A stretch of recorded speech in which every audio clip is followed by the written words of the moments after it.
8 лютага 2011 года споўнілася 2 гады беларускаму закону аб СМІ. Паводле гэтага дакумента беларускія журналісты маюць права збіраць, запытваць і атрымліваць інфармацыю з дзяржаўных органаў, ад палітычных партый, іншых грамадскіх аб'яднанняў і юрыдычных асобаў. Распаўсюджваць падрыхтаваныя ім інфармацыйныя паведамленні ці матэрыялы за асабістым подпісам, пад псеўданімам ці без подпісу, агаворваць у выпадку неабходнасці захавання таямніцы аўтарства. Не допускается незаконное обмежевание свободы массовой информации, якая выявляется у ажыццяўленні цензуры массовой информации, у умешальніцтве у сферу професійнай самастойнасці, у прыпыненні ці спыненні выпуску сродка масавай інфармацыі з парушэннем патрабаванняў закону, у прымусе журналіста да распаўсюду ці адказу ад распаўсюду інфармацыі. Вот я атрымаў по сваім пашпарце грамадзяніна Рэспублікі Беларусь бюлетень. 19 снежня 2010 года у Беларусі адбыліся прэзідэнцкія выбары. Звязаныя з імі падзеі асвятлялі сотні беларускіх і замежных журналістаў.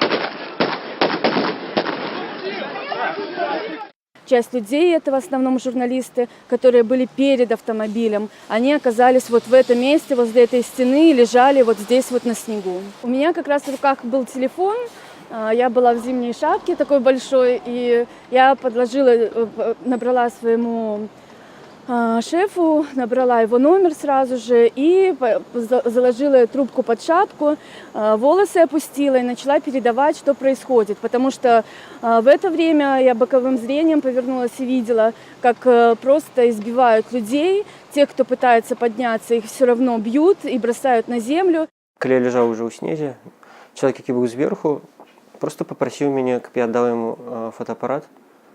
Вельмі тактычна, трэба заўважыць, папрасіў аддаць фотоапарат на экспертызу. Я думаю, што выбар быў абсалютна мінімальны. Бачыць, наколькі все хутка вакол разварочваецца, конечно же, аддаў. Пра інцыдэнт для штабу Някляева адзін з пацярпелых там журналістаў публічна нагадаў Александру Лукашэнку 20 снежня на першай прэс-канферэнцыі пераабранага на чарговы тэрмін кіраўніка дзяржавы. Я б з задавальненнем, як журналіст, таксама прадэманстраваў тое, што праваахоўныя органы дасталі з этого аўтамабіля. На жаль, это немагчыма было зрабіць, таму што мы ляжалі тварам у снег, і апаратуру нам загадалі выключыць. Ну, это так, преамбула. А чаму вы лежалі тварам у снег? Ну, потому что, как бы так, хлопцы у чорным загадали усім легче, нягледзячы на тое, что вот аккредитация так вот висела на видовоку. Короче, тваром об глебу вы отрымали там? Не, ну, я не скаржуся, это... Ну, вы нормальный человек сегодня, не побитый, не помятый. Не, ну так я же говорю, это профессия такая, кожная ж бы... Ну, правильно, совершенно правильно, они же вас защищали. Праз 5 дзён у мінскай рэдакцыі еўрапейскага радыё супрацоўнікі КДБ правялі ператрус, забраўшы усю аргтэхніку. Еўрарадыё з 2009 года афіцыйна акрэдытаваны ў Беларусі сродак масавай інфармацыі. Пасля гэтага інцыдэнту ператрусы прайшлі яшчэ ў 3 офісах СМІ і ў 12 кватэрах журналістаў. Па звестках на канец лютага 2011 года спецслужбы забралі ў прадстаўнікоў СМІ 114 адзінак прафесійнай апаратуры. Мне не патэлефанавалі, просто зламалі дзвер у маёй кватэры. Увечары мне патэлефанавалі суседзі, кажуць, нейкай праблемы з замком, штосьці незразумелае. Я прыехала і не змагла ўвайсці кватэру, ключ дзвер уже не адкрываў. Я выклікала міліцыю і прыехала аператыўная група, прайшлася па суседзям і высветліла, што нейкія людзі, невядомыя людзі з маім партрэтам хадзілі па суседзях, пыталіся, хто я такая, ці ведаюць мяне. Я склала заяву пра тое, што ў мяне была зламаная дзвер, і праз 2 тыдні пачаліся просто камедыйныя рэчы. Мне тэлефануюць з міліцыі і пытаецца, скажыце, а з вамі не звязваліся з КДБ? Я кажу, не звязваліся. Дзіўна. Но яны нам паабяцалі, што з вами абавязкова свяжуцца, вы не хвалюйцеся, вас не абваравалі. у вас был пиратрус. Журналіст сродка масавай інфармацыі мае права прысутнічаць у раёнах узброеных канфліктаў ці надзвычайных сітуацый на масавых мерапрыемствах, у месцах іншых грамадска значных падзеяў і перадаваць адтуль інфармацыю. Фізічным асобам гарантуецца права на атрыманне, захаванне і распаўсюд поўнай, праўдзівай і своечасовай інфармацыі аб дзейнасці дзяржаўных органаў, палітычных партыяў і іншых грамадскіх аб'яднанняў. Увечары 19 снежня большасць журналістаў сканцэнтравалася на плошчы Незалежнасці, куды калона дэманстрантаў перайшла з Кастрычніцкай. Калі пачалася зачыстка, журналісты да апошняга заставаліся на месцы падзеяў, выконваючы свой прафесійны абавязак. Шмат каму з іх гэта каштавала здароўя, а некаторым свабоды.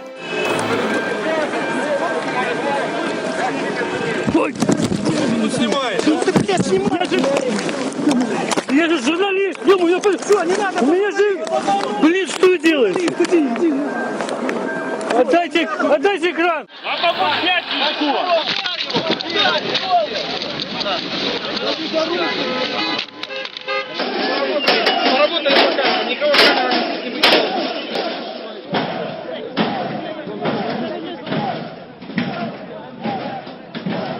Сюда камеру покажи, камеру вот покажи. Ты с какого? Ну вообще ты целый, тебе не попал? Да, у меня. А почему на вас напали?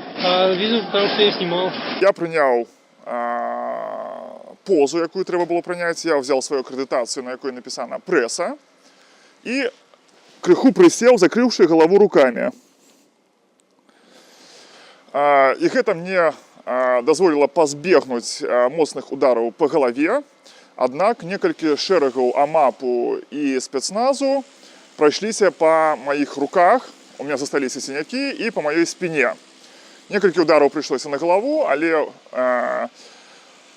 я быў у капелюшы, і што, в прынцыпе, крыху мяне і выратавала.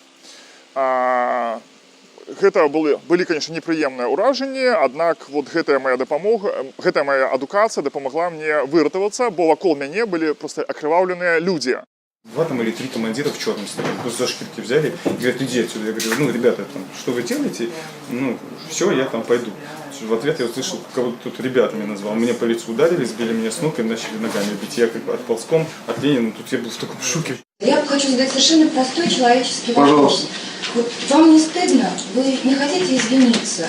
Извиниться перед теми, кто получил дубинкой по голове от ваших сотрудников, которые превысили свои полномочия. Извиниться перед журналистами, которым попало, которым незаконно попало, которые находились также при исполнении. Извиниться перед той девочкой, студенткой, вы наверняка видели кадры, которые ваши сотрудники, не знаю, о чем они думали, раздробили ногу. Извиниться перед тысячами граждан, перед сотнями, перед десятками, пусть даже перед 3, которым попало от тех ваших сотрудников, бедных, несчастных, нетренированных. В касках они там были, со щитами, с дубинками. Ну вот с ваших слов их просто вот хочется обнять и обогреть. Спросить, чего они пошли в милицию, если их там обижают. Вот вам не хочется извиниться? Спасибо. И не хочется ли вам, не знаю, может быть, снять погоны, пойти в отставку, в отпуск, отдохнуть? Хорошо, вот спасибо, не буду... Нет, я абсолютно, вы знаете, что я горд за свою профессию, я горд, что сегодня стою на страже интересов, законов, прав, свобод, личных и имущественных граждан населения наших стран, законопослушных граждан в первую очередь. Значит, это свидетельство того, что мне не стыдно за то, что я сохранил мир, спокойствие и стабильность 19 декабря.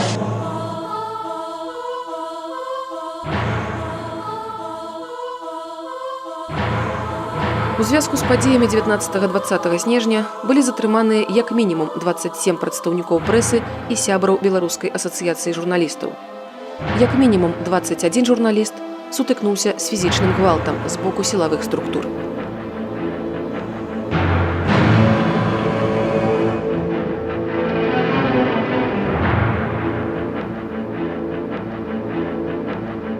Ну, смысла нет уезжать. Если ты в этой профессии, ты занимаешься, ты освещаешь события. Ты же не снимаешь там улыбающихся девочек, собирающихся цветочки, да? То есть есть же и события, там, не знаю, другого порядка. Я люблю свою країну, нехай ось це люди з'їжджають, а не я. Ось, я люблю свою професію, лічу, що я її роблю добре, мені цікаво це, так само людям цікаво, те, об чим я пишу, я ось чую ось відказну реакцію на мої публікації, тому я збираюся далі займатися тим, чим я займався. У меня есть квалификация выкладчика русской мовы, белорусской мовы и литературы. Я умею шить, вязать, я умею малевать, и я умею, так само працавала корректором. Калісьці такое было.